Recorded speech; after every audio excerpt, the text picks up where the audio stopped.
अस्सलामुअलैकुम दोस्तों मेरा नाम है उस्मान। आप देख रहे हैं ग्रेट पाकिस्तान चैनल। दोस्तों आज की वीडियो में मैं बात करने जा रहा हूं कि अगर रूस से हम ऑयल लेने जा रहे हैं तो ईरान से क्यों नहीं ले लेते। ये बात आप याद रखिए कि पूरी दुनिया में ईरान से ज़्यादा सस्ता ऑयल पाकिस्तान को कोई नहीं दे सकता। इसके कुछ रीज़न्स हैं। एक रीज़न तो ये है कि ईरान हमारा हमसाया मुल्क है। अगर हम इससे ऑयल लेते हैं तो पाकिस्तान के ऊपर जो एक शिपिंग चार्जेस हैं जो कि रशिया की अगर बात की जाए तो उसके मामले में बहुत ज़्यादा पड़ेंगे पाकिस्तान को। तो ईरान से अगर लेते हैं तो ये तकरीबन ना होने के बराबर हो जाएंगे। दूसरा, ईरान की जो प्रोडक्शन है अगर देखी जाए, अगर उसके ऊपर पाबंदियाँ ना हो तो वो बहुत ज़्यादा है। अगर ईरान अपनी ओरिजिनल प्रोडक्शन के ऊपर अभी आ जाए, जो कि पाबंदियाँ होने की वजह से उसकी प्रोडक्शन में कमी आ रही है, तो उसकी ओरिजिनल प्रोडक्शन अभी भी कुछ 37 लाख बैरल पर डे तक पहुंची जा सकती है, जबकि पाकिस्तान को जो ज़रूरत रहती है ये 5.5 लाख बैरल पर डे है पूरे मुल्क की ज़रूरत।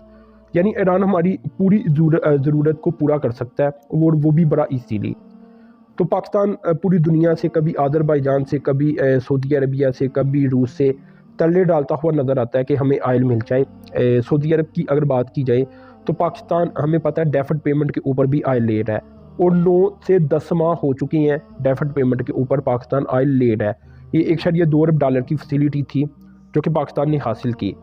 अब पूरी दुनिया में अगर देखा जाए तो ईरान का ऑयल स्मगल भी किया जाता है।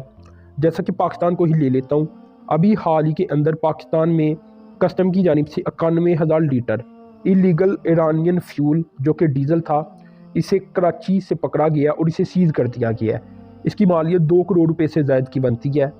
और पाकिस्तान में अगर देखा जाए तो इलीगल ईरानियन क्रूड ऑयल और डीजल की वजह से कोई 80 अरब रुपए का नुकसान होता है। तो अगर पाकिस्तान इसे मेन स्ट्रीम में ले आए और इसके ऊपर जो चार्जेस हैं वो हासिल करना शुरू कर दे, टैक्स वगैरह, और बाकायदा इसे इंपोर्ट करने की इजाज़त दे दे, तो पाकिस्तान यकीनन ये जो 80 अरब रुपए का नुकसान है इससे बच जाया करेगा। अब देखिए दोस्तों, कुछ रीज़न है कि पाकिस्तान क्यों नहीं कर पाता और पाकिस्तान को क्यों करना चाहिए। सबसे पहले मैं ये डिस्कस करूँगा, पाकिस्तान को इसलिए करना चाहिए कि पूरी दुनिया से देखा जाए तो सबसे ज़्यादा सस्ता ऑयल और गैस ये पाकिस्तान को सिर्फ ईरान ही दे सकता है, जिसके ऊपर जो शिपिंग चार्जेस हैं ये भी सबसे कम पड़ेंगे। दूसरा दोस्तों, पाकिस्तान अगर चाहे तो डॉलर्स का इस्तेमाल ना भी करे, ठीक है। ईरान ने पाकिस्तान को एक ऑफ़र की थी कि हम बार्टर ट्रेड करते हैं, यानी ऐसी ट्रेड जिसमें कुछ लोग कुछ दो की बुनियाद के ऊपर तजारत हो जाए। यानी पाकिस्तान को अगर ऑयल की ज़रूरत है तो पाकिस्तान इसे इंपोर्ट कर ले और बदले में जो चीज़ ईरान की ज़रूरत है वो दे दे, उसी कीमत के अंदर वो चीज़ उतनी मकदार में दे दे। तो ऐसे में पाकिस्तान ये ईरान का ऑयल ले भी सकता है। तो ये तो हो गए फ़ायदे। अब पाकिस्तान क्यों नहीं ले पाता? एक तो रीज़न इसकी मेन यही है कि अमेरिका ने जो पाबंदियाँ आयद कर रखी हैं, इसमें पाकिस्तान में ज़रा भी हिम्मत नहीं है कि थोड़ा सा भी खड़ा हो जाए और ईरान से ट्रेड कर ले। इसका रीज़न ये भी है कि बाकी ममालिक भी डरती हैं और तकरीबन कुछ ही कंट्रीज़ के अलावा कोई भी ईरान के साथ ज़्यादा ट्रेड नहीं करता। तो एक तो ये है। और दूसरा, अगर डॉलर टर्म में ईरान कहता है हमें पैसे दिए जाए, या अगर हमने ट्रेड करनी है तो पूरी दुनिया में डॉलर चलता है, तो बाकायदा इंपोर्ट जो होगी वो फिर डॉलर में होगी। तो डॉलर के जो इंस्टीट्यूशन है जो कि डॉलर को अप्रूवल देती हैं, कोई भी अगर ट्रांजैक्शन करनी हो तो वो तमाम के तमाम इंस्टीट्यूशन अमेरिका के ज़ेर असर है, यानी अमेरिका के ही हैं, ये ही आप कह लें। तो वो कभी भी इजाज़त नहीं देंगे कि ईरान के साथ ट्रेड के लिए जो ट्रांजैक्शन अप्रूवल है वो अदारे दे दे। तो ये 2 रीज़न है जिसकी वजह से पाकिस्तान असल में ईरान से पेट्रोल नहीं ले पा रहा। इसमें जो पहली रीज़न है कि अमेरिका की पाबंदियाँ, इससे इंडिया और चाइना तो कोई खातर में नहीं लाते। दूसरा, पूरी दुनिया में ही ईरान का ऑयल स्मगल किया जाता है, सिर्फ पाकिस्तान में नहीं किया जाता। जैसा कि मैं आपको बताऊं तो ईरान का जो मेजर पोर्शन है जो कि ऑयल स्मगल किया जाता है पूरी दुनिया में, वो चाइना है। तो चाइना में सबसे ज़्यादा किया जाता है और वो 2 तरीक़ों से किया जाता है। एक तो ये है दोस्तों कि किसी कंट्री में रास्ते में शिप के कंटेनर जो होती हैं उन्हें ब्लेंड कर दिया जाता है। यानी एक अगर चाइना के पास ऑयल जा रहा है क्रूड सऊदी अरब से, तो उसके कंटेनर में किसी कंट्री में रुककर जो ईरानी क्रूड ऑयल होता है इसे ब्लेंड कर दिया जाता है, मिक्स कर दिया जाता है और फिर इसे चाइना शिफ्ट कर दिया जाता है। ये काम ज़्यादातर मलेशिया में होता है। मलेशिया में ये कंटेनर ब्लेंड किए जाती हैं और आगे चलकर ये चाइना में भेज दिए जाती है। इसमें दूसरा जो तरीका है दोस्तों वो रीलेबलिंग का होता है। तो Oman, Emirates, United Arab Emirates और मलेशिया, इन तीनों कंट्रीज़ में जो ईरानियन ऑयल है इसे रीलेबल कर दिया जाता है और इसे फिर चाइना और बाकी दुनिया में फ़रोख्त कर दिया जाता है। इंडिया में भी इसी तरह इसे पहुंचाया जाता है। اور پاکستان میں تو کیونکہ ہمیں پتہ ہے کہ ہم بارڈر کے ذریعے ہی اسے پاکستان میں لے آتی ہیں اور سمگل کیا جاتا ہے، اور اس میں یقیناً جو ایجنسیز کے ادارے ہیں وہ شامل ہوتے ہیں، ان کے بغیر تو ظاہر سی بات ہے بارڈر سے اتنے بڑے بڑے کنٹینر یا ٹرک وہاں سے نہیں گزر سکتے، تو ایسے جو ایرانین آئل ہے اسے سمگل بھی کیا جاتا ہے۔ تو اگر پاکستان پراپر طریقے کے ساتھ اسے لے آئے، جیسا کہ انڈیا ہمیں پتہ ہے کہ کئی معاملات میں امریکہ کو خاطر میں نہیں لاتا اور ایران کے ساتھ ٹریڈ بھی کرتا ہے، تو یہ دیکھنے والی چیز ہے کہ پاکستان کیوں اتنا زیادہ پریشر لے لیتا ہے۔ اگر پاکستان یہ پریشر نہ لے تو پاکستان دنیا کا سستا ترین آئل اپنے ملک میں ایزیلی لے کر آ سکتا ہے۔ اب دیکھیں دوستو، ایران کوئی چھوٹی موٹی کنٹری نہیں ہے اگر تو ہم آئل اور گیس کے ریزرو کے لحاظ سے دیکھیں، یہ تو پابندیوں کی وجہ سے ایران کا کوئی ذکر نہیں کرتا، ورنہ ایران شاید دنیا کا سب سے بڑا ایکسپورٹر ہوتا آئل اور گیس کو لے کر۔ یہ سمجھنے کے لیے میں آپ کو بتا دوں کہ آئل کی جو ایکسپورٹ ہے یہ 2021 میں ایران نے ابھی بھی $40 ارب کی ہے۔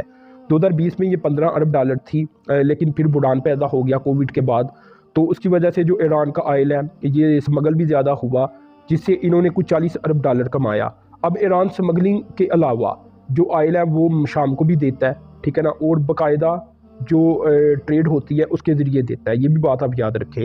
اس کے علاوہ دوستو ایران کو اوورال دیکھا جائے تو ایران تیسرا بڑا پروڈیوسر ہے نیچرل گیس کا 2020 میں، اور 5واں بڑا پروڈیوسر تھا کروڈ آئل کا اوپیک کنٹریز کو اگر دیکھا جائے 2021 میں۔ اسی طرح دوستو پوری دنیا میں اگر دیکھا جائے تو تیسرا بگیسٹ آئل ریزرو ایران کے پاس ہے، اور دوسرا بگیسٹ جو نیچرل گیس ریزرو ہے یہ بھی ایران کے پاس ہے۔ ایران پوری دنیا کی جو آئل ہے اس کا 12% حصہ اپنے پاس رکھتا ہے۔ اگر میڈل ایسٹ کو دیکھا جائے تو میڈل ایسٹ میں جتنا بھی آئل ریزرو پایا جاتا ہے اس کا 24% ایران کے پاس ہے، یعنی ایران کا پوٹینشیل بہت زیادہ ہے۔ لیکن 2017 کے بعد سے انویسٹمنٹ نہ ہونے کی وجہ سے اور پابندیوں کا شکار ہونے کی وجہ سے جو ایران کی ایک پروڈکشن ہے اس میں کمی آ رہی ہے، ورنہ ایران ابھی بھی 37 lakh barrel per day produce کرنے کی صلاحیت رکھتا ہے۔ تو آپ اندازہ لگا سکتے ہیں کہ پاکستان کی جو ضرورت ہے یہ صرف 5.5 لاکھ بیرل پر ڈے ہے، تو ایران کی جو پروڈکشن ہے یہ بہت زیادہ ہے ابھی بھی، اور یہ اب کم ہو رہی ہے، اور کم ہونے کا ریزن یہی ہے کہ ایران کے اوپر پابندیاں عائد ہیں۔ لیکن دوستو یہ اگر دیکھا جائے تو روس کے اوپر بھی آج کل بڑی پابندیاں ہیں، اور امریکہ یورپ روس سے ناراض بھی نظر آتی ہیں، تو اگر پاکستان روس سے لینے جا رہا ہے تو پاکستان ایسا قدم کیوں نہیں اٹھاتا کہ پاکستان ایران سے لے لے، جو کہ یقیناً سب سے سستا پڑے گا، چاہے روس سے ہمیں ڈسکاؤنٹڈ پرائز کے اوپر ملے، چاہے ہمیں کم سے کم پرائز کے اوپر ملے، لیکن وہ ایران جتنا سستا نہیں ہو سکتا۔ تو ایران سے اگر پاکستان کروڈ آئل لینا شروع کر دے تو یہ سب سے اہم ترین ڈیولپمنٹ ہو سکتی ہے۔ اور یہ بھی بات یاد رکھیں کہ اس میں سعودی عرب کا فیکٹر بھی آ جاتا ہے، اگر ہم ایران سے بڑے پیمانے کے اوپر آئل لینا شروع کر دیتی ہیں تو شاید سعودی عرب بھی ناراض ہو جائے، اور اسی وجہ سے جو ہم جانتے ہیں کہ سعودی عرب کے جو پیسے ہیں وہ پاکستان کے پاس پڑے رہتی ہیں، اور اسی وجہ سے ہماری اکانومی چلتی ہے۔ تو یہ کچھ ریزن ہے، پاکستان کو سٹیبل ہونا پڑے گا اکنامیکلی، اور اپنے جو عوام ہے اس کا فائدہ سوچنا پڑے گا، اور وہ تبھی سوچا جا سکتا ہے جب پاکستان اکنامیکلی سٹرونگ ہوگا اور مکمل فیصلے صرف عوام کی ضرورت کے مطابق کرے گا۔